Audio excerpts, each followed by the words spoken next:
الحمد لله رب العالمين نحمده ونستعينه ونستغفره ونؤمن به ونتوكل عليه ونعوذ بالله من شرور أنفسنا ومن سيئات أعمالنا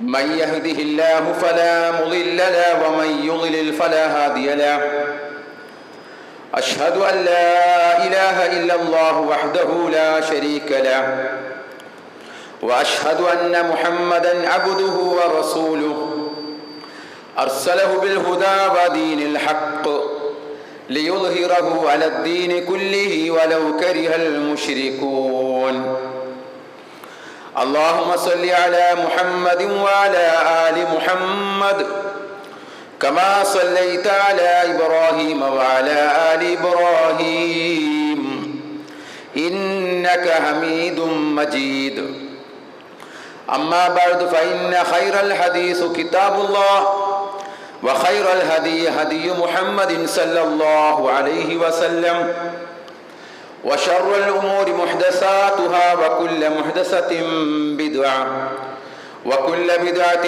ضلالة وكل ضلالة في النار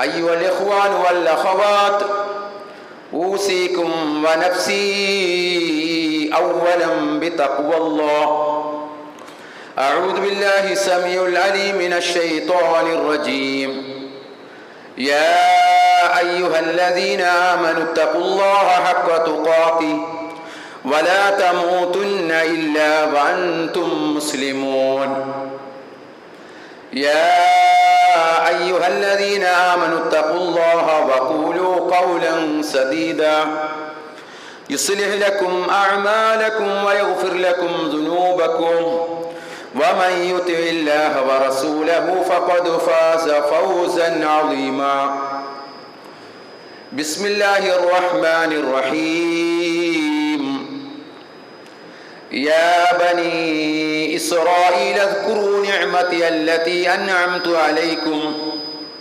وأني فضلتكم على العالمين. ഏറെ പ്രിയമുള്ള സഹോദരന്മാരെ, സഹോദരികളെ, സത്യവിശ്വാസികളെ, വിശ്വാസിനികളെ, പ്രപഞ്ച സൃഷ്ടാവായ മലിക്കുൽ ജബ്ബാറായ അള്ളാഹുവിൻ്റെ വിധിവിലക്കുകൾ ജീവിതത്തിൽ ഉടനീളം പാലിച്ചുകൊണ്ട് തഖ്വയുള്ളവരായി ജീവിക്കണമേ എന്ന് എന്നെയും നിങ്ങളെയും ഈ സന്ദർഭത്തിൽ ഓർമ്മപ്പെടുത്തുകയാണ്, ഉപദേശിക്കുകയാണ്, തഖ്വ കൊണ്ട് വസിയത്ത് ചെയ്യുകയാണ്. അല്ലാഹു സുബ്ഹാനഹു വ തആല നമ്മെ എല്ലാവരെയും അവനിഷ്ടപ്പെടുന്ന അവൻ്റെ യഥാർത്ഥ സാലിഹ്യങ്ങളുടെ കൂട്ടത്തിൽ, സജ്ജനങ്ങളുടെ കൂട്ടത്തിൽ നമ്മെ എല്ലാവരെയും ഉൾപ്പെടുത്തി അനുഗ്രഹിക്കുമാറാവട്ടെ. വലിയ ഒരു പ്രതിസന്ധി ഒഴിഞ്ഞുപോയതിൻ്റെ ആശ്വാസത്തിലാണ് നമ്മളൊക്കെ ഉള്ളത്. കഴിഞ്ഞ ആഴ്ചയിൽ നാം വലിയ ഒരു പ്രയാസം അനുഭവിക്കുകയായിരുന്നു. അതായത് ഒരു യുദ്ധം നടക്കാൻ പോകുന്നു, അല്ലെങ്കിൽ നടന്നുകൊണ്ടിരിക്കുന്നു. എവിടെയും പിടിച്ചു നിർത്താൻ സാധ്യമല്ലാത്ത രീതിയിൽ വലിയ വ്യാപകമായ പ്രത്യാഘാതങ്ങൾ ഉണ്ടാകുമായിരുന്ന ഒരു പ്രതിസന്ധിയാണ് വളരെ വേഗം ഒഴിഞ്ഞുപോയത് എന്നത് നമുക്ക് ആശ്വസിക്കാൻ വകയുള്ള കാര്യമാണ്. കാരണം ഒരു യുദ്ധമുണ്ടായാൽ അത് കുറേ ആളുകൾ അതിൻ്റെ പ്രയാസങ്ങൾ അനുഭവിക്കേണ്ടി വരും എന്നത് ഒരു യാഥാർത്ഥ്യമാണ്. അവിടെ വസിക്കുന്ന ജനങ്ങളെ അത് സാരമായി ബാധിക്കും. അത് ചെറിയ കാര്യമല്ല. മരണങ്ങൾ, വലിയ തരത്തിലുള്ള മരണങ്ങളും നാശനഷ്ടങ്ങളും ഒക്കെ സംഭവിക്കുന്നതാണ് ഒരു യുദ്ധം എന്ന് പറയുന്നത്. ഇന്നും ഹിരോഷിമയിലും നാഗസാക്കിയിലുമൊക്കെ ഉണ്ടായ ആ അണുബോംബ് പ്രയോഗത്തിൻ്റെ അനന്തരഫലം ഇന്നും അവിടെയുള്ള ജനങ്ങൾ അനുഭവിച്ചുകൊണ്ടിരിക്കുകയാണ്. ലക്ഷക്കണക്കിന് ആളുകൾ മരണപ്പെട്ടു എന്ന് മാത്രമല്ല, ഇപ്പോൾ ജനിക്കുന്ന ആളുകൾക്ക് പോലും അതിൽ നിന്നും ഉണ്ടാകുന്ന അതിൽ നിന്നും ഉണ്ടായിക്കൊണ്ടിരിക്കുന്ന വിഷപരമായ അവസ്ഥയിൽ അംഗവൈകല്യം സംഭവിച്ചവരായിട്ടും, കുഞ്ഞുങ്ങൾ ജനിക്കുന്നത് അംഗവൈകല്യം സംഭവിച്ചവരായിട്ടും അങ്ങനെയുള്ള പലതരത്തിലുള്ള പ്രയാസങ്ങളോട് കൂടിയാണ് ഇന്നും അവിടെ ആളുകൾ ജനിച്ചു വരുന്നത് ആ നാട്ടിൽ. ഇപ്പോൾ ഒരു യുദ്ധമുണ്ടായാൽ അത് എവിടെയും പിടിച്ചു നിർത്താൻ സാധിക്കുകയില്ല എന്ന് മാത്രമല്ല, യുദ്ധം കൊണ്ട് ആരും ഒന്നും നേടിയിട്ടില്ല. രണ്ട് കൂട്ടർക്കും നഷ്ടങ്ങളുടെ കണക്ക് മാത്രമേ പറയുവാൻ സാധിക്കുകയുള്ളൂ. നമ്മെ സംബന്ധിച്ചിടത്തോളം, ഈ കേരളത്തിൽ വസിക്കുന്ന നമ്മെ സംബന്ധിച്ചിടത്തോളം എന്തുകൊണ്ടാണ് ഈ ഒരു പ്രതിസന്ധി ഒഴിയണം, മാറണം, നീങ്ങണം, ഒരു യുദ്ധം ഉണ്ടാവരുത് എന്ന് നമ്മൾ ആഗ്രഹിക്കുന്നത്? നമ്മുടെ കുറേ സഹോദരങ്ങൾ അവിടെ വിദേശങ്ങളിൽ ജോലി ചെയ്യുകയാണ്. ഈ പറയപ്പെട്ട രാജ്യങ്ങളിലൊക്കെ ജോലി ചെയ്ത് നാട്ടിലേക്ക് അയക്കുന്ന പണം കൊണ്ട് ജീവിക്കുന്നവരാണ്, ഒരു കുടുംബം പുലർത്തുന്നവരാണ് ലക്ഷക്കണക്കിന് ആളുകൾ. ഏതാണ്ട് 90 ലക്ഷം ആളുകൾ ഈ പറയപ്പെട്ട മേഖലകളിൽ വസിക്കുന്നുണ്ട്. നമ്മുടെ നാട്ടിൽ നിന്നും വളരെ കൂടുതൽ ആളുകൾ. നമ്മൾ കഞ്ഞി കുടിച്ച് പോകുന്നതൊക്കെ ആ നാടിനെ കൊണ്ടാണ്. അവിടെ എന്തെങ്കിലും ഏനക്കേട് വന്നാൽ അത് നമ്മളെ നാട്ടിനെ ഗുരുതരമായി ബാധിക്കും. നമ്മൾ പട്ടിണിയിലാകും, ഒരു തർക്കവുമില്ല. നമ്മുടെ ജീവിതങ്ങളൊക്കെ താറുമാറാകും. നമ്മളുടെ കാര്യങ്ങളൊക്കെ, നമ്മൾ പ്ലാൻ ചെയ്യുന്ന കാര്യങ്ങളൊക്കെ പലരും ഒരു ജോലി ഇന്നും ആ നാടിലേക്ക് സ്വപ്നം കാണുന്ന ആളുകളാണ്. നമ്മുടെ കുഞ്ഞുങ്ങളെയൊക്കെ വളർത്തി, ആൺമക്കളൊക്കെ വളർന്നു വരുമ്പോൾ നമ്മളൊന്ന് ആഗ്രഹിക്കുന്നുണ്ട്, ആ കുഞ്ഞ് വളർന്നു വന്ന് ഒരു ജോലിയൊക്കെ ആയി അങ്ങോട്ടേക്ക് വിടാം, പഠിച്ച് വളർന്ന് അവിടെ വിടാമെന്നുള്ളൊരു പ്രതീക്ഷ ഇന്നും ആളുകൾക്കുണ്ട്. അപ്പോൾ അങ്ങനെയുള്ള ഒരു രാജ്യങ്ങളിലൊക്കെ ഇതുപോലുള്ള യുദ്ധങ്ങളൊക്കെ വന്നു കഴിഞ്ഞാൽ അത് വലിയ പ്രയാസമാണ്. ഏതായാലും അൽഹംദുലില്ലാഹ് ആ ഒരു പ്രതിസന്ധി വിട്ടകന്നു പോയി എന്നുള്ളതാണ്. താൽക്കാലത്തേക്കാണെങ്കിൽ, നാളെ എന്താണ് എന്ന് പറയാൻ പറ്റുകയില്ല. ഏതായാലും അല്ലാഹു സുബ്ഹാനഹു വ തആലയുടെ അനുഗ്രഹം കൊണ്ട്, അവൻ്റെ കാരുണ്യം കൊണ്ട്, അവൻ്റെ ദയ കൊണ്ട് നമുക്ക് ഒരു സമാധാനപൂർണമായ, അല്ലെങ്കിൽ അവിടെയൊക്കെ വസിക്കുന്ന മക്കളുടെയൊക്കെ മാതാപിതാക്കൾ ഇവിടെ ഇരുന്നുകൊണ്ട് വേദനിക്കുകയില്ലേ അവരെ ഓർത്തുകൊണ്ട്, അല്ലേ? ഇപ്പോൾ അവസാനം ഖത്തറിലെ എയർബേസിൽ മിസൈല് പായിച്ച് ഒരു സൂചന നൽകി. അപ്പോൾ ഇതൊക്കെ അതൊരു വലിയ എങ്ങോട്ടാണ് മിസൈൽ ദിശ തെറ്റി, എങ്ങോട്ടാണ്, ആരിലേക്കാണ് എന്ന് പറയാൻ പറ്റുകയില്ല. അപ്പം അതൊക്കെ അൽഹംദുലില്ലാഹ് അതൊക്കെ മാറി നീങ്ങിപ്പോയി എന്നത് നമുക്ക് ആശ്വസിക്കാൻ വകയുള്ള കാര്യമാണ്. ഇനി മറ്റൊന്ന് നമ്മൾ മനസ്സിലാക്കുകയാണെങ്കിൽ, ഈ പ്രതിസന്ധി കൊണ്ട്, ഈ യുദ്ധം കൊണ്ട് സന്തോഷിക്കുവാനും നമുക്കൊരവസരമുണ്ടായി എന്നുള്ളത്. പലസ്തീനികളെ ഓർത്തിട്ട് കുറച്ചെങ്കിലും ആശ്വസിക്കാൻ, നമുക്ക് സന്തോഷിക്കാൻ ഒരു വകയുണ്ടായി എന്നുള്ളത് എടുത്തു പറയേണ്ട കാര്യമാണ്. കാരണം ഈ ഇസ്രായേൽ എന്ന് പറയുന്ന തെമ്മാടി രാജ്യം എത്ര വർഷങ്ങളായി ഈ പലസ്തീനികളോട് ചെയ്യുന്ന ക്രൂരതകൾ കണ്ട് സഹിക്കാൻ പറ്റാത്ത ഒരവസ്ഥയിലാണൊക്കെ നമുക്ക് ഒക്കെ കാണേണ്ടി വന്നിട്ടുള്ളത്. സഹിക്കാൻ കഴിയില്ല അവിടെ. ഇന്നലെയും ഈ ഒക്കെ ഇങ്ങനെ എന്ത് ചെയ്യാണ്, ഓരോ ദിവസവും 80ഉം 100ഉം അതിൽ കൂടുതലും ആളുകളെ വെടിവെച്ച് കൊല്ലുകയാണ്. എന്ത്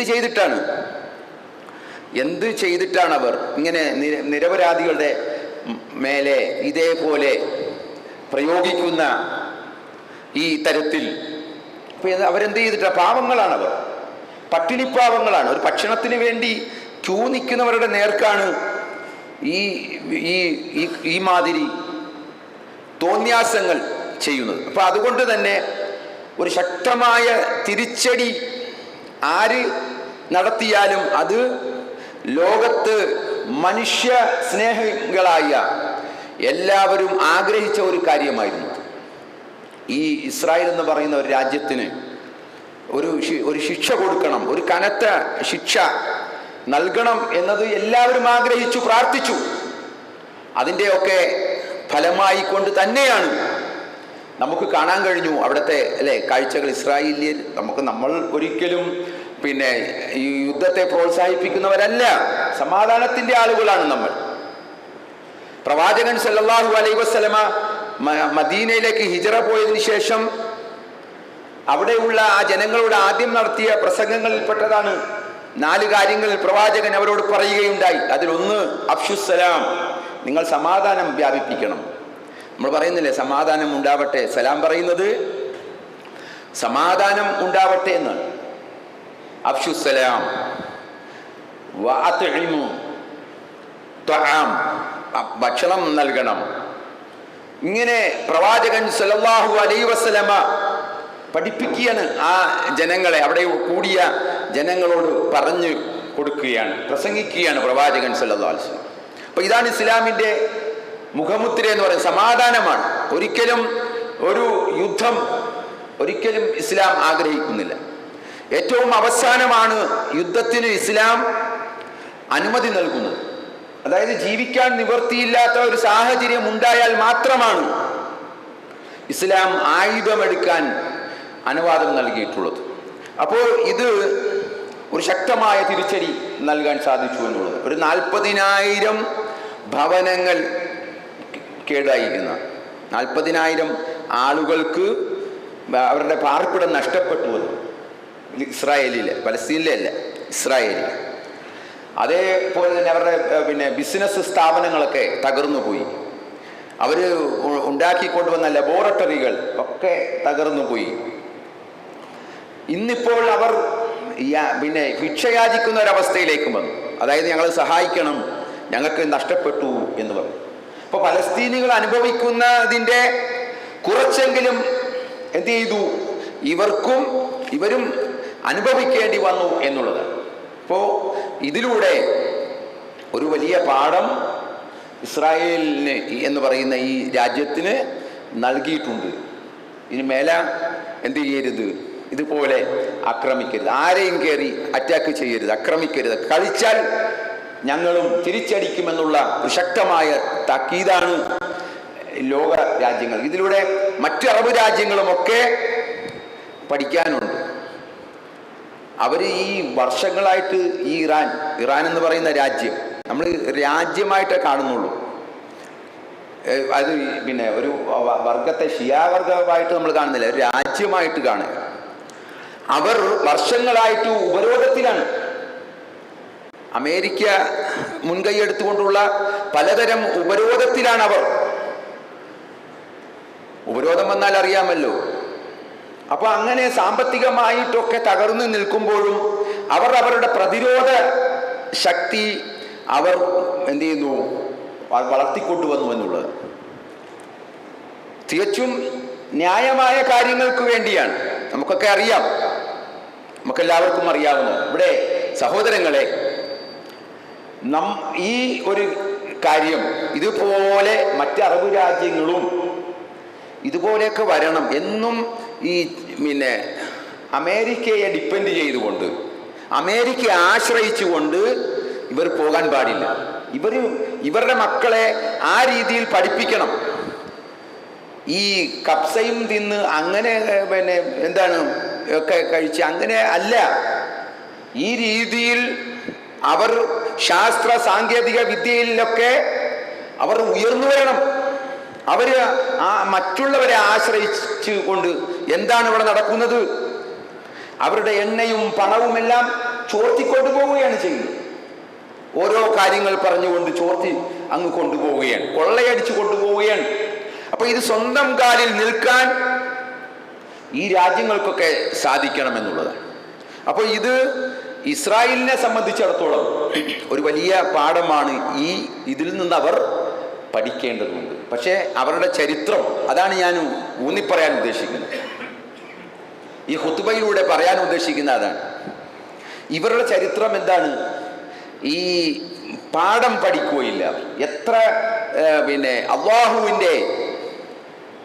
അള്ളാഹുവിൻ്റെ ശിക്ഷകൾ കണ്ടിട്ടും പഠിക്കാത്തവരാണ് ഈ ജൂത സമൂഹം എന്ന് പറയുന്നത്. ഈ സമൂഹം പല വിധത്തിലും അല്ലാഹു സുബ്ഹാനഹു വ തആല അവർക്ക് ശിക്ഷയുടെ രൂപത്തിൽ, അവർക്ക് പല തരത്തിലും അവരുടെ നാടുകൾ തന്നെ ഇല്ലാതാക്കി എന്നുള്ളത്. അവരുടെ നാടുകൾ ഇല്ല, അവർക്ക് സ്വന്തം നാടില്ലാത്തവരായിരുന്നു ഇവർ. ആ രീതിയിൽ അല്ലാഹു സുബ്ഹാനഹു വ തആല അവരെ ലോകത്തിന്റെ വിവിധ ഭാഗങ്ങളിലേക്ക് ഭിന്നിപ്പിച്ചു കളഞ്ഞു, ഇങ്ങനെ തെറിപ്പിച്ചു കളഞ്ഞു. അപ്പോൾ എന്നാൽ ഈ സമൂഹത്തിന്റെ ചരിത്രം നമുക്കൊക്കെ ചോദിക്കും, എന്തുകൊണ്ടാണ് ഇവർ ഇങ്ങനെ ഇത്തരക്കാർ എന്നൊക്കെ നമ്മൾ ചോദിക്കും, എന്താണ് ഇവർ ഇങ്ങനെ നന്നാവാത്തത്, എത്ര ക്രൂരന്മാരാണിവർ എന്നൊക്കെ നമ്മൾ ചോദിക്കും. അത് ഖുർആൻ വളരെ വ്യക്തമായി കൃത്യമായിട്ട് നമുക്ക് പഠിപ്പിച്ച് തരികയാണ്. ഒരു വലിയ ചരിത്രമുണ്ട് ഖുർആനിൽ ഇവരെ സംബന്ധിച്ച്. ഈ മൂസാ നബിയുമായിട്ട് ബന്ധപ്പെട്ട് വരുന്ന ചരിത്രങ്ങൾ, ഒരുപാട് ചരിത്രങ്ങൾ, ഒരുപാട് പേജുകൾ വിശുദ്ധ ഖുർആനിൽ കാണാം. നമ്മൾ ഓതുന്ന ആയത്തുകൾ അത് ഇന്നിൻ്റെ ഈ സന്ദർഭവുമായിട്ടൊക്കെ കൂട്ടി വായിക്കാൻ നമുക്ക് സാധിക്കേണ്ടതുണ്ട്. അപ്പോൾ ഇവർക്ക് നമ്മളിപ്പോ ഖുർആനിൽ സൂറത്തുൽ ഫാത്തിഹ ഓതുന്നു നമ്മൾ, ഗൈറിൽ മഗ്ദൂബി അലൈഹിം വലദ്ദാല്ലീൻ ആമീൻ അല്ലേ? നമ്മൾ ദിവസവും ഈ ഒരു പ്രാർത്ഥന പ്രാർത്ഥിക്കാൻ നിർബന്ധമായിട്ട് 17 തവണ നിർബന്ധമായിക്കൊണ്ടാണ് നമ്മളത് പ്രാർത്ഥിക്കുന്നത്. എന്താണ് അതിൻ്റെ അർത്ഥം? ഗൈറിൽ മഗ്ദൂബി അലൈഹിം വലദ്ദാല്ലീൻ, ഗൈറിൽ മഗ്ദൂബി അലൈഹിം, നിന്റെ കോപത്തിന് വിധേയമായവരുടെ മാർഗത്തിലല്ല, വലദ്ദാല്ലീൻ, വഴിപിഴച്ചവരുടെ മാർഗത്തിലല്ല. അതിന് തൊട്ടു മുമ്പ് പറഞ്ഞതോ ഇഹ്ദിനസ് സിറാത്തൽ മുസ്തഖീം സിറാത്തൽ ലദീന അൻഅംത അലൈഹിം, പടച്ചവനെ നീ ഞങ്ങളെ നേരായ മാർഗത്തിൽ നയിക്കണമേ. നേരായ മാർഗം സിറാത്തൽ ലദീന അൻഅംത അലൈഹിം, നീ അനുഗ്രഹിച്ചവരുടെ മാർഗത്തിൽ ഞങ്ങളെ നീ നയിക്കണമേ. എന്നിട്ട് പറയുകയാണ്, നിന്റെ കോപത്തിനും ശാപത്തിനും അർഹരായവരുടെ മാർഗത്തിലല്ല ഞങ്ങളെ നയിക്കേണ്ടത്. ആമീൻ, ഈ പ്രാർത്ഥന സ്വീകരിക്കണേ എന്ന്.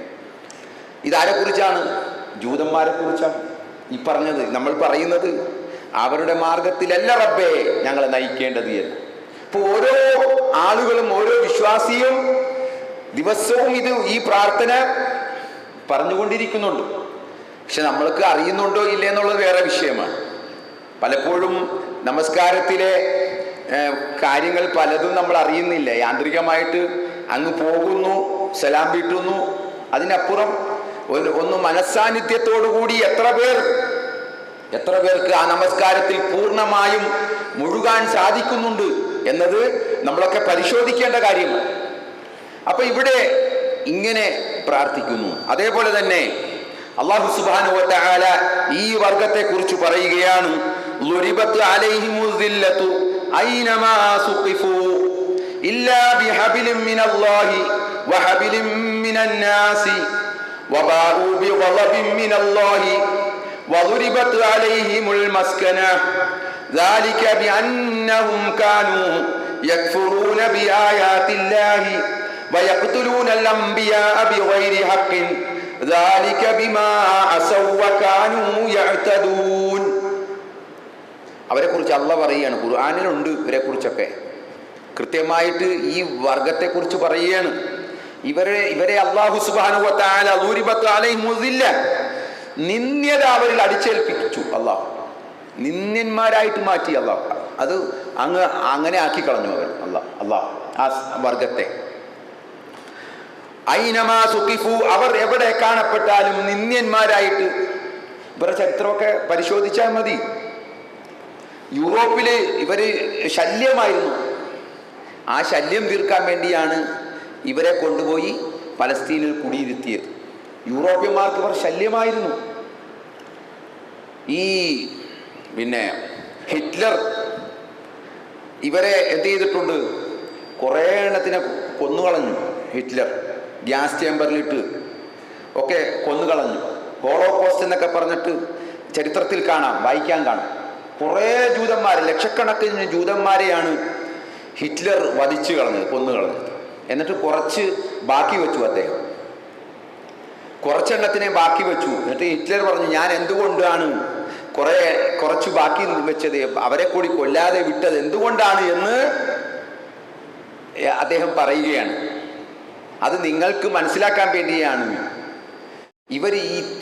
ഇവരുടെ സ്വഭാവം അറിഞ്ഞാൽ ആരും അത് ചെയ്തു പോകും എന്ന് പറയുകയാണ്. അത്തരത്തിലുള്ള ആളുകളായിരുന്നു ഇവരിപ്പോ. ഈ അഭയാർത്ഥികളായിട്ട് സൈപ്രസിലേക്ക് ഒക്കെയാണ് പോയത്. ഇപ്പം കുറെ ജൂതന്മാർ അങ്ങോട്ടൊക്കെ രക്ഷപ്പെട്ടു, ജീവനും കൊണ്ടുപോയി.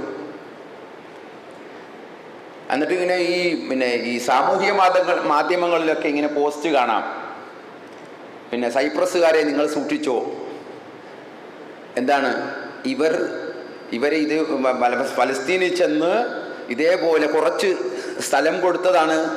ഇന്ന് ഫലസ്തീനിൻ്റെ ഭൂരിഭാഗം സ്ഥലങ്ങളും അവരുടെ കയ്യിലായി. ഭൂരിഭാഗം സ്ഥലങ്ങളും അന്ന് 1948 UN ഇടപെട്ടുകൊണ്ട് കുറച്ച് സ്ഥലം അവർക്ക് അളന്നു കൊടുത്തു ഫലസ്തീനിൽ. പക്ഷേ ഇന്നോ അന്ന് കൊടുത്തതിൻ്റെ 3 ഇരട്ടിയാണ് ഇന്ന് അവർ കൈക്കലാക്കി വച്ചിരിക്കുന്നത്. അപ്പോൾ ഇതൊക്കെ നമ്മൾ മനസ്സിലാക്കേണ്ട കാര്യമാണ്. അപ്പോൾ ഇവരുടെ ഈ സ്വഭാവം കൊണ്ട് അല്ലാഹു സുബ്ഹാനഹു വ തആല അവരിൽ നിന്ദ്യത അടിച്ചേൽപ്പിച്ചു. ഐനമാ സുഖിഫു, എവിടെയായിരുന്നു, ഇല്ലാ ബിഹബിലിൻ മിനല്ലാഹി വഹബിലിൻ മിനന്നാസി, അള്ളാഹുവിൽ നിന്നുള്ള ഒരു പിടികയറോ ജനങ്ങളിൽ നിന്നുള്ള ഒരു പിടികയറോ മുഖേനയല്ലാതെ അവർക്ക് അതിൽ നിന്ന് മോചനമില്ല. ഇവർക്ക് ഒറ്റക്ക് നിൽക്കാൻ സാധിക്കുകയില്ല. ഈ ജൂതന്മാർക്ക് ഒറ്റക്ക് പിടിച്ചു നിൽക്കാൻ സാധിക്കില്ല. ഒന്നുകിൽ അള്ളാഹുവിൽ നിന്നുള്ള പിടികയറ് ഉണ്ടായിരിക്കണം, അള്ളാഹുവിൽ നിന്നുള്ള എന്തെങ്കിലും സഹായം അവർക്ക് ലഭിച്ചിരിക്കണം, അല്ലെങ്കിൽ ജനങ്ങളിൽ നിന്നുള്ള ഒരു പിന്തുണ അവർക്ക് ലഭിക്കണം. ഇത് രണ്ടുമല്ലാതെ അവർക്ക് എന്തില്ല, ഈ നിന്ദ്യതയിൽ നിന്നും അവർക്ക് മോചനമില്ല. നോക്കുക, അവർക്ക് ഒറ്റക്ക് നിൽക്കാൻ സാധിക്കുന്നുണ്ടോ? ഇന്നും അവരെ താങ്ങി നിർത്തുന്നത് ഈ പറയപ്പെട്ട യൂറോപ്യൻ യൂണിയൻ എന്നൊക്കെ പറഞ്ഞിട്ട് ഉള്ള യൂറോപ്യൻ രാജ്യങ്ങളാണ് അവരെ ഇങ്ങനെ താങ്ങി നിർത്തുന്നത്. അതേപോലെ അമേരിക്ക എന്ന് പറയുന്ന വൻശക്തിയും അവന് പിന്തുണ നൽകുന്നവരുമൊക്കെ. അപ്പോൾ ഈ ബ്രിട്ടനും അതേപോലെ ഫ്രാൻസും ഇവരൊക്കെയാണ് ഇവനെ താങ്ങി നിർത്തുന്നത്. അതാണ് അല്ലാഹു സുബ്ഹാനഹു വ തആല പറഞ്ഞത്, ഇല്ലാ ബിഹബിലിൻ മിനല്ലാഹി വഹബിലിൻ മിനന്നാസ്, അല്ലാഹുവിൽ നിന്നുള്ള ഒരു പിടികയറോ ജനങ്ങളിൽ നിന്നുള്ള ഒരു പിടികയറോ മുഖേനയല്ലാതെ അതിൽ നിന്നും അവർക്ക് മോചനമില്ല. വബാഉ ബിഗളബിൻ മിനല്ലാഹ്, അവർ അല്ലാഹുവിന്റെ കോപത്തിന് പാത്രമാവുകയും വദുരിബത് അലൈഹിമുൽ മസ്കന, അധമത്വം അവരുടെ മേൽ അല്ലാഹു സുബ്ഹാനഹു വ തആല അടിച്ചേൽപ്പിക്കുകയും ചെയ്തു. പിന്നെ അവർ വളർന്നു. ഇവിടെ ചെന്നിട്ട് അവർ വളർന്നു. ഈ ഇസ്രായേൽ എന്ന് പറയുന്ന ഒരു രാജ്യം ഉണ്ടാക്കി അവരവിടെ നിന്നും വളർന്നു. അത് നമുക്കൊക്കെ ഒരു പാഠമായിട്ട് ഖുർആൻ നമുക്ക് പറഞ്ഞു തരുന്നത് സൂറത്തുൽ ഇസ്രായേൽ. അവരുടെ അത് സാങ്കേതിക വിദ്യയൊക്കെ അത് പരീക്ഷിച്ചുകൊണ്ട് ഇന്ന് അവർ ആയുധ നിർമ്മാണത്തിൻ്റെ കാര്യത്തിൽ ലോകത്തെ വെല്ലുന്ന തരത്തിൽ അവരൊക്കെ വളർന്നുപോയി. അപ്പോൾ ഈ ഒരു അവസ്ഥ അവർക്കുണ്ട്. പക്ഷേ പൊതുവെ അല്ലാഹു സുബ്ഹാനഹു വ തആല അവരെ സംബന്ധിച്ച് പറയുകയാണ്, അവരുടെ മേൽ അധമത്വം അടിച്ചേൽപ്പിച്ചു. ഇനി എന്താണ് കാരണം? ഒരുപാട് ചരിത്രമുണ്ട്, കുറെ അങ്ങോട്ടേക്ക് പോകണം. മൂസാ നബി അലൈഹി സ്വലാത്തു വസ്സലാമയുടെ കാലഘട്ടത്തിലേക്കൊക്കെ നമ്മൾ ഇവിടെ ചരിത്രം തിരിഞ്ഞു പോകുമ്പോൾ കൃത്യമായി നമുക്ക് എന്തുകൊണ്ടാണ് ഇവർ നിന്ദ്യന്മാരായി മാറാൻ കാരണമായത് എന്ന് വളരെ കൃത്യമായിട്ട് ഖുർആൻ നമുക്ക് പറഞ്ഞു തരുന്നുണ്ട്. ذَلِكَ بِأَنَّهُمْ كَانُوا يَكْفُرُونَ بِآيَاتِ اللَّهِ وَيَقْتُلُونَ الْأَنْبِيَاءَ بِغَيْرِ حَقٍّ ذَلِكَ بِمَا عَصَوْا وَكَانُوا يَعْتَدُونَ. അവർ കാനു യക്ഫുറൂന ബിആയാത്തില്ലാ, അല്ലാഹുവിന്റെ ആയത്തുകളെല്ലാം അവർ തള്ളിക്കളഞ്ഞു. ഒരുപാട് ദൃഷ്ടാന്തങ്ങൾ അവർ നേരിൽ കണ്ടവരാണ്.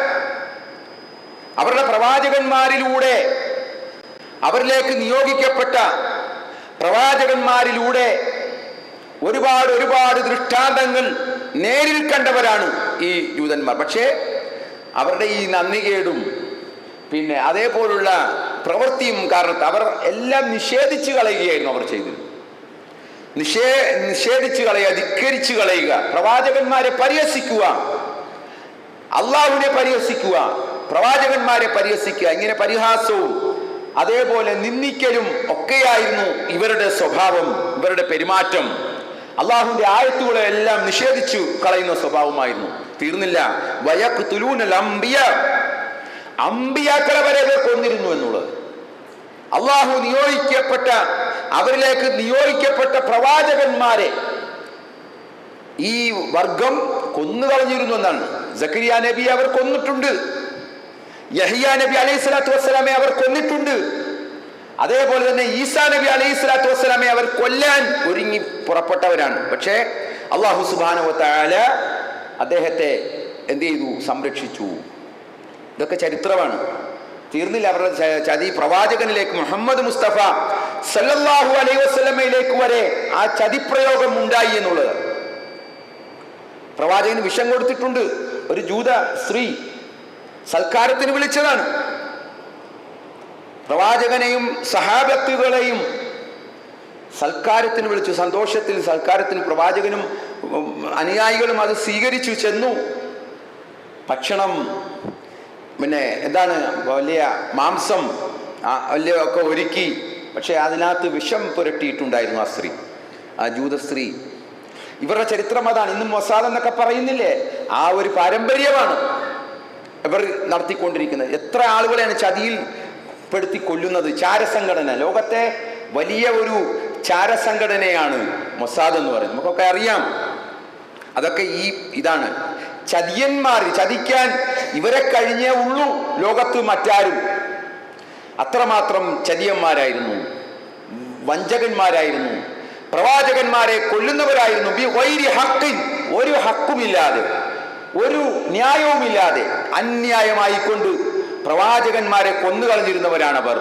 ദാലിക ബിമാ അസൗ വകാനൂ യഅ്തദൂൻ. അവർ അനുസരണക്കേട് കാണിക്കുകയും അവർ അതിക്രമം പ്രവർത്തിച്ചു കൊണ്ടിരിക്കുകയും ചെയ്തതിന്റെ ഫലമത്രേ അത് എന്ന് അള്ളാഹു പറയുക. അവര് നിന്ദ്യന്മാരാകാനും ഇത്തരത്തിൽ അധമത്വം അടിച്ചേൽപ്പിക്കാനും ഒക്കെ കാരണം അവർ ഇത്തരത്തിലുള്ള സ്വഭാവ പെരുമാറ്റങ്ങളായിരുന്നു അവരിൽ നിന്നും ഉണ്ടായത് എന്നാണ്. എന്നാൽ സഹോദരങ്ങളെ, ഒരുപാട് അനുഗ്രഹങ്ങൾ അള്ളാഹു അവർക്ക് നൽകി. മറ്റാർക്കും നൽകാത്ത അനുഗ്രഹങ്ങൾ അവർക്ക് നൽകി. ലോകത്ത് അവർ ആ ഒരു സമൂഹത്തെ അല്ലാഹു സുബ്ഹാനഹു വ തആല അഭിസംബോധന ചെയ്യുന്നത് യാ ബനി ഇസ്രായീൽ എന്നാണ്, അല്ലെങ്കിൽ അഹ്ലുൽ കിതാബ്, യാ അഹ്ലുൽ കിതാബ് എന്നാണ്. അതല്ലാതെ ജൂതന്മാരെ എന്ന് ഖുർആനിൽ അവരെ സംബന്ധിച്ച് അത്രമാത്രം ആദരവ് നേടിയവരാണ്. ആദരവ് നേടിയെടുത്ത ഒരു സമൂഹമായിരുന്നു അവർ. ഒരുപാട് അനുഗ്രഹങ്ങൾ അവർക്ക് ലഭിച്ചുകൊണ്ടിരുന്നു. ഒരുപാട് അനുഗ്രഹങ്ങൾ. ഇപ്പം ഈ മൂസാ നബിയുടെ ചരിത്രം വരുന്ന സമയമാണല്ലോ മുഹറം 10 എന്ന് പറയുന്നത്. എന്താണ് മൂസാ നബിയുടെ ചരിത്രവുമായിട്ട് ഫിർഔനിൽ നിന്നും ഈ ജനത, ഈ വർഗത്തെ, ഈ ഇസ്രായേലിയരെ അള്ളാഹു രക്ഷപ്പെടുത്തിയ ദിനമാണ് മുഹറം 10 എന്ന് പറയുന്നത്. വരികയാണ്. ഇന്ന് മുഹറം 1 ഇൻഷാ അല്ലാഹ്. 2-ാം ഖുതുബയിൽ അതിന്റെ ചെറിയ ഒരു വിശദീകരണം തരാം. അപ്പോ എന്താണ് ഫിർഔനിന്റെ അക്രമത്തിൽ നിന്നും ഒക്കെ വളരെ അധികം കഷ്ടപ്പെട്ട, പീഡിപ്പിക്കപ്പെട്ട ഈ ഫിർഔനിൽ നിന്ന് അള്ളാഹു അവരെ രക്ഷപ്പെടുത്തുകയാണ് മൂസാ നബി അലൈഹി സ്വലാത്തു വസ്സലാമയിലൂടെ. അങ്ങനെ എല്ലാ തരത്തിലുള്ള അനുഗ്രഹങ്ങളും അവർക്ക് നൽകിയിട്ടും അവർ ചെയ്തതോ ഇതെല്ലാം ഈ കടലിൽ പിളർത്തിയാ കൊണ്ടുപോയി അടുത്ത സ്ഥലത്ത് എത്തിച്ചു. അപ്പോൾ ആഹാരം വേണമല്ലോ. ആകാശത്തു നിന്ന് വൻസൽന നാം ഇറക്കിക്കൊടുത്തു മന്നവ സൽവ കുലൂബിൻ ത്വയ്യിബാതി മാ റസഖ്നാകും. അവർക്ക് അല്ലാഹു സുബ്ഹാനഹു വ തആല ആകാശത്ത് നിന്ന് മന്നയും സെൽവയും ഇറക്കിക്കൊടുത്തു. മേഘത്തെ, മരുഭൂമിയാണ്, മേഘത്തെ തണലാക്കി നൽകി. ഇതൊക്കെ ഈ ഇവർക്ക് ചെയ്തു കൊടുത്ത അള്ളാഹു ചെയ്തു കൊടുത്ത അനുഗ്രഹങ്ങളാണ്. പക്ഷെ അതെല്ലാം അവർ എന്ത് ചെയ്തു? തട്ടിമാറ്റി. ഒരു നന്ദി കാണിക്കുന്നതിന് പകരം നന്ദികേടാണ് അവർ കാണിച്ചത്. മൂസാ നബി അലൈഹി സ്വലാത്തു വസ്സലാം ഒരു പരിശുദ്ധ ഭൂമിയിലേക്ക് പ്രവേശിക്കാൻ പറയുന്നുണ്ട് ഇവരോട്. അവസാനം പരിശുദ്ധമായ ഭൂമിയിലേക്ക് നിങ്ങൾ പ്രവേശിക്കുവിൻ, അതായത് പിന്നെ ഷാമിലേക്ക്, ഇന്നത്തെ ഫലസ്തീൻ എന്ന് പറയുന്നത് പഴയ കാലത്ത് ഷാമായിരുന്നു. സിറിയ, ജോർദാൻ, ഈജിപ്ത് എല്ലാം കൂടി ചേർന്ന ഒരു സ്ഥലമായിരുന്നു ഈ ഷാം എന്ന് പറയുന്ന ഈ ഫലസ്തീൻ. അപ്പൊ അങ്ങനെയുള്ള ഒരു പ്രദേശത്തേക്ക് മൂസാ നബി അലൈഹി സ്വലാം അവരോട് പറയുകയാണ്, എന്താണ്, നിങ്ങൾ ആ പ്രദേശത്തേക്ക് ചെല്ലണം. പോവില്ല. എന്താ കാരണം? ഇവർ പേടിത്തൊണ്ടന്മാരാണ്. അന്നു മുതലേ പേടിയുള്ളവരാണ് ഇവർ. പോകൂല. എന്താ കാരണം? അമാലിക് എന്ന് പറയുന്ന ഒരു വർഗം, ഒരു ശക്തരായ ആളുകൾ അന്ന് പലസ്തീനിലുണ്ട്. അവരാണ് അവരുടെ രാജ്യത്തുള്ളത്. അതുകൊണ്ട് ഞങ്ങൾ പോകില്ല. ഇവർ പറഞ്ഞത് എന്താണെന്ന് അറിയാമോ? ഖാലു യാ മൂസ ഇന്നാ ലൻ നദ്ഖുലഹാ അബദൻ മാ ദാമു ഫീഹാ ഫദ്ഹബ് അൻത വറബ്ബുക ഫഖാതിലാ ഇന്നാ ഹാഹുനാ ഖായിദൂൻ.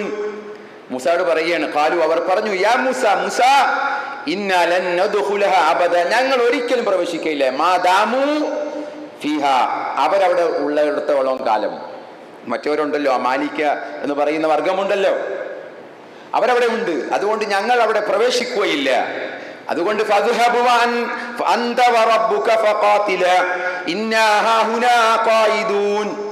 അതുകൊണ്ട് വേണമെങ്കിൽ നീയും നിന്റെ റബ്ബും പോയി യുദ്ധം ചെയ്തോ, ഞങ്ങൾ ഇവിടെ ഇരിക്കും.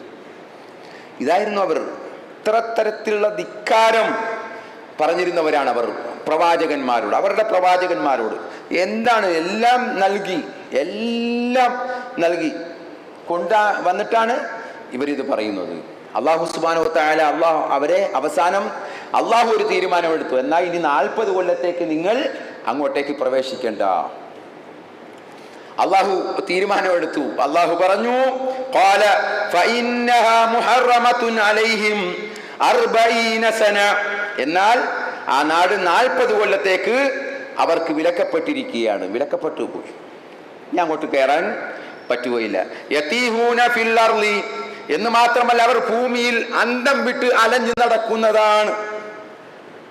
അവർ അന്തം വിട്ട് അലഞ്ഞു നടക്കുന്നതാണ്. ഭൂമിയിൽ ഒന്നുമില്ല, എവിടെയുമില്ല രക്ഷ, എവിടെയും സമാധാനമില്ല.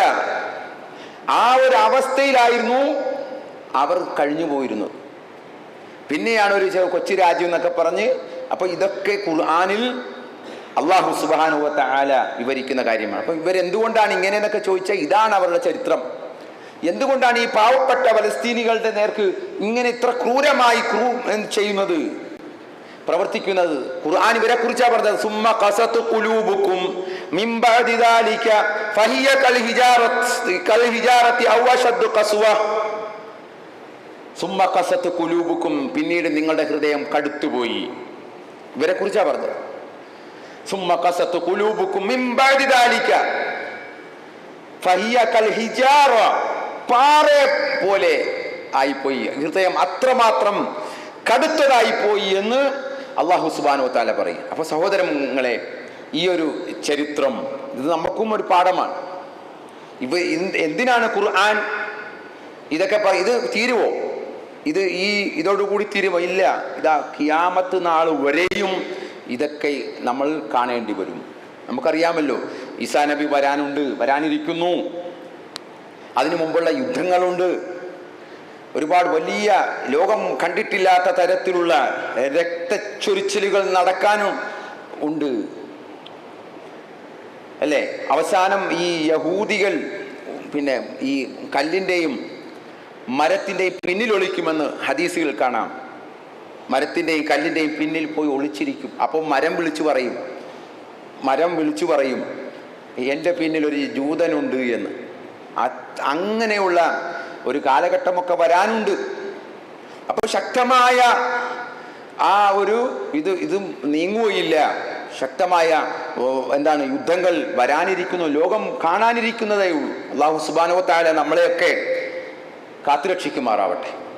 ഈ പ്രതിസന്ധികളിൽ നിന്നെല്ലാം അള്ളാഹു നമുക്ക് ഈമാൻ നൽകി നമ്മളെ കാത്തുരക്ഷിക്കുമാറാവട്ടെ.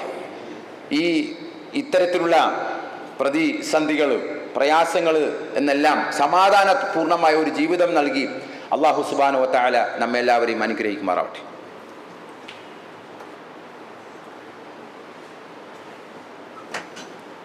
അൽഹംദുലില്ലാഹി റബ്ബിൽ ആലമീൻ والعاقبة للمتقين وصلى الله على نبي المرسلين وعلى آله وصحبه أجمعين أما بعد اتقوا الله عباد الله أوصيكم ثانيا بتقوى الله. സഹോദരന്മാരെ, നമ്മുടെ ഖുതുബ ആരംഭിക്കുമ്പോൾ തന്നെ, തുടക്കത്തിൽ തന്നെ നിങ്ങളെല്ലാവരും പള്ളിയിലെത്തണം എന്ന് നിങ്ങളുടെ സ്നേഹ പുരസ്സരം അറിയിക്കുക. ഖുതുബ തുടങ്ങി കഴിഞ്ഞ് തീരാൻ പോകുമ്പോഴല്ല വരേണ്ടത്. അവിടെയൊക്കെ നമ്മൾ യാ അയ്യുഹല്ലദീന ആമനൂ ഇദാ നൂദിയ ലിസ്സലാത്തി മിൻ യൗമിൽ ജുമുഅത്തി ഫസ്ഔ ഇലാ ദിക്രില്ലാഹ്. അള്ളാഹുവിൻ്റെ സ്മരണയിലേക്ക് വിളിക്കപ്പെട്ടാൽ വേഗം നിങ്ങൾ വരണമെന്നാണ് ഖുർആന്റെ കൽപ്പന. യാ അയ്യുഹല്ലദീന ആമനൂ ഇദാ നൂദിയ ലിസ്സലാത്തി മിൻ യൗമിൽ ജുമുഅക്ക് വിളിക്കപ്പെട്ട വേഗം വരണമെന്ന്. അപ്പോൾ നമ്മൾ ആ ജുമാ ദിവസത്തിന് വേണ്ടി നമ്മൾ ഒരുങ്ങണം. നേരത്തെ ഒരുങ്ങി പിന്നെ അത് അവിടെ വന്ന് ആദ്യത്തെ കൂലി, ഒട്ടകത്തെ അർത്ഥ കൂലിയൊക്കെ വാങ്ങാൻ നമുക്ക് സാധിക്കേണ്ടതുണ്ട്. അപ്പോൾ ആ രീതിയിൽ നേരത്തെ വരിക, ഖുർആൻ ഓതുക, ഇതൊക്കെ നമ്മൾ ചെയ്യേണ്ട കാര്യമാണ്. ആ രീതിയിൽ നമ്മൾ ഒന്ന് ശ്രദ്ധിക്കണം എന്ന് നിങ്ങളെ ഉണർത്തുകയാണ്. സഹോദരന്മാരെ, ഇത് മുഹറം മാസത്തിലേക്ക് നമ്മൾ പ്രവേശിക്കുകയാണ്. മുഹറം എന്ന് പറയുന്നത് പിന്നെ ഈ ഒരു ഹിജ്റ വർഷത്തിൻ്റെ തുടക്കമാണ്. അതായത് ഒരു പുതുവർഷം കൂടി നമുക്ക് പിറന്നിരിക്കുക. ഒരു പുതുവർഷം എന്ന് പറയുമ്പോൾ നമ്മുടെയൊക്കെ മനസ്സിൽ ഓടിവെത്തുന്നത് ഡിസംബർ 31 ജനുവരി 1 ഒക്കെ, അങ്ങനെ ന്യൂ ഇയർ ആഘോഷം എന്നൊക്കെ പറഞ്ഞിട്ട് നമ്മുടെ നാട്ടിൽ വലിയ ആഘോഷങ്ങളൊക്കെ സംഘടിപ്പിക്കാറുണ്ട് അതിൻ്റെ പേരിൽ.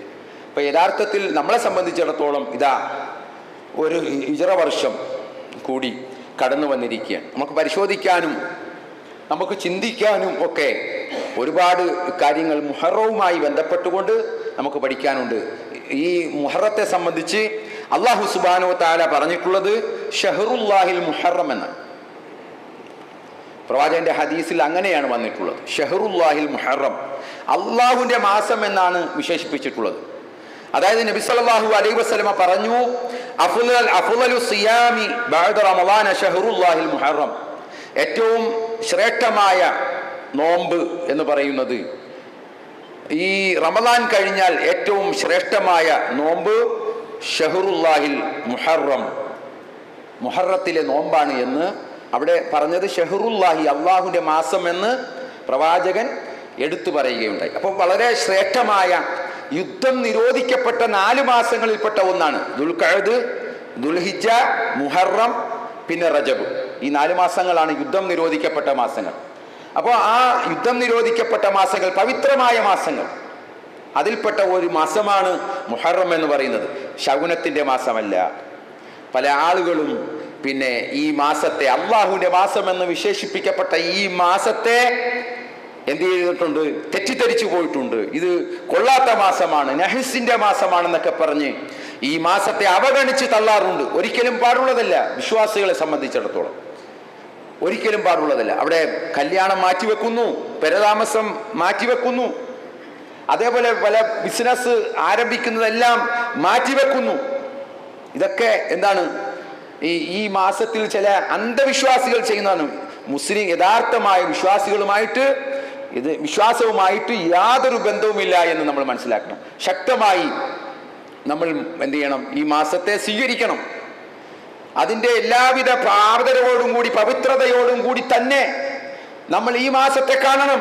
അതിൽ ഈ അള്ളാന്റെ മാസം എന്ന് വിശേഷിപ്പിക്കപ്പെട്ട മറ്റൊരു മാസവും അങ്ങനെ വിശേഷിപ്പിക്കപ്പെടാത്ത ഈ മാസത്തെയാണോ നഹ്സിന്റെ മാസമെന്ന് ഈ കള്ളപുരോഹിതന്മാർ, അല്ലേ, അവരാണ് ഇത് പറഞ്ഞു കൊടുക്കുന്നത്, ഈ സമൂഹത്തെ പറ്റിക്കുന്നത്. അപ്പോൾ അതുകൊണ്ട് പിന്നെ എന്തൊക്കെയാണ് അതിനെ സംബന്ധിച്ച് പറയുന്നത്? കലണ്ടറിലൊക്കെ പിന്നെ നഹ്സിന്റെ മാസമായിട്ട് ഈ 1 മുതൽ 10 വരെയൊക്കെ റെഡ് കൊണ്ട് അടയാളപ്പെടുത്തിയിരിക്കുകയാണ്, വെള്ളത്തിൽ എന്ന് പറഞ്ഞുകൊണ്ട്. സഹോദരന്മാരെ, വിശ്വാസിക്ക് അങ്ങനെ ഉണ്ടോ? എല്ലാ ദിവസവും അള്ളാഹ് സൃഷ്ടിച്ചതല്ലേ? ഏതെങ്കിലും ഒരു പിന്നെ ദിവസം മോശമാണെന്ന് അള്ളാഹ് പറഞ്ഞിട്ടുണ്ടോ? എല്ലാം ഹൈറും ഷർറും അള്ളാഹിൻ്റെ ഭാഗത്തു നിന്നല്ലേ? ചിലപ്പോൾ ഈ മാസത്തിലായിരിക്കും നമുക്കൊരു ഹൈറ് കിട്ടുന്നത് അല്ലേ? എത്ര പേര് ഹൈറ് നേടുന്നവരുണ്ട്, പരീക്ഷണങ്ങൾ പെടുന്നവരുണ്ട്. എല്ലാം ഇത് മാസത്തിൻ്റെ ഇതുകൊണ്ടല്ല, അള്ളാഹുവിൻ്റെ പിന്നെ തീരുമാനമാണ്, അള്ളാഹുവിൻ്റെ വിധി, ഖളാ, ഖദർ, അതൊക്കെ വിശ്വസിക്കുന്നവരല്ലേ നമ്മൾ. അപ്പോൾ അത് വിശ്വസിക്കണം. പിന്നെ ഇവിടെ എങ്ങനെ ഈ ആചാരങ്ങളൊക്കെ കടന്നു വന്നു എന്ന് ചോദിച്ചാൽ, ഈ പറഞ്ഞ പോലെ ഷിയാക്കളിൽ നിന്നാണ് ഇത് കടന്നു വന്നത്. ഈ ഒരു അന്ധവിശ്വാസങ്ങളൊക്കെ വളരെ കൂടുതൽ, ഈ ഖബർ ആരാധനയും ഖബർ പൂജയും എല്ലാം കടന്നു വന്നത് ഷിയാക്കളിൽ നിന്നാണ്. പ്രവാചകൻ സല്ലല്ലാഹു അലൈഹി വസല്ലമയുടെ പ്രിയപ്പെട്ട പുത്രൻ, പ്രവാചകന്റെ പേരക്കുട്ടി ഹുസൈൻ റളിയല്ലാഹു അൻഹു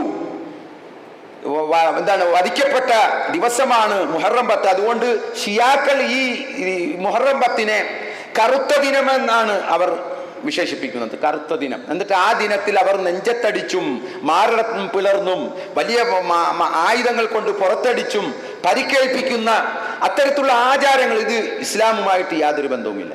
അപ്പം അത് നമ്മൾ മനസ്സിലാക്കണം. ഇത് നല്ല ശക്തമായ അള്ളാഹുവിൽ നിന്നുള്ള അനുഗ്രഹങ്ങൾ ലഭിക്കുന്ന മാസങ്ങളിൽപ്പെട്ട മാസമാണ് എന്ന് നമ്മൾ മനസ്സിലാക്കി അതനുസരിച്ച് നമ്മൾ പ്രവർത്തിക്കുക. അള്ളാഹു സുബ്ഹാനഹു വ തആല നമ്മെ എല്ലാവരെയും അനുഗ്രഹിക്കുമാറാവട്ടെ. നമ്മിൽ നിന്നും വന്നുപോയ ചെറുതും വലുതുമായ പാപങ്ങൾ അള്ളാഹു നമുക്ക് പുറത്ത് മാപ്പ് നൽകുമാറാവട്ടെ. എല്ലാവിധ പരീക്ഷണങ്ങളിൽ നിന്നും ആപത്തുകളിൽ നിന്നും പ്രതിസന്ധികളിൽ നിന്നും എല്ലാം അള്ളാഹു നമ്മെയും ഈ ലോകത്തെയും കാക്കുമാറാവട്ടെ. സമാധാന പൂർണ്ണമായ ഒരു ജീവിതം ഈ ലോകത്തും പരലോകത്തും നൽകി റബ്ബ് നമ്മെ എല്ലാവരെയും അനുഗ്രഹിക്കുമാറാവട്ടെ. നമ്മുടെ മക്കൾക്ക് അള്ളാഹു സുബ്ഹാനഹു വ തആല നല്ല ബുദ്ധി ശക്തി നൽകി അനുഗ്രഹിക്കുമാറാവട്ടെ. അവർക്ക് നല്ലൊരു ജീവിതം അള്ളാഹു ഈ ലോകത്തും പരലോകത്തും അള്ളാഹു പ്രദാനം ചെയ്യുമാറാവട്ടെ. നമ്മെ എല്ലാവരെയും അള്ളാഹു സ്വർഗത്തിൽ നൽകി അനുഗ്രഹിക്കുമാറാവട്ടെ. നമ്മുടെ ഈ പള്ളിക്ക് വേണ്ടി പൈസകൾ നൽകുന്ന, സഹായിക്കുന്ന ഒരുപാട് സഹോദരന്മാരുണ്ട്. എല്ലാവർക്കും അള്ളാഹു അർഹമായ പ്രതിഫലം നൽകി അനുഗ്രഹിക്കുമാറാവട്ടെ. ദുആ കൊണ്ട് വസിയത്ത് ചെയ്ത ആളുകൾ അവരുടെ എല്ലാ ആഗ്രഹങ്ങളും അല്ലാഹു സുബ്ഹാനഹു വ തആല സാധിച്ച് സബലീകരിച്ചു കൊടുക്കുമാറാവട്ടെ. അല്ലാഹുമ്മ ഗ്ഫിറിൽ മുഅ്മിനീന വൽ മുഅ്മിനാത്ത് والمسلمين والمسلمات الأحياء منهم والأموات إنك مجيب دعوة يا قاضي الحاجات. اللهم ربنا آتنا في الدنيا حسنة وفي الآخرة حسنة وقنا عذاب النار. اللهم اغفر للمؤمنين والمؤمنات والمسلمين والمسلمات الأحياء منهم والأموات إنك مجيب الدعوة يا قاضي الحاجات. اللهم أجرنا من النار، اللهم أجرنا من النار. اللهم أعز الإسلام والمسلمين وأذل الشرك والمشركين.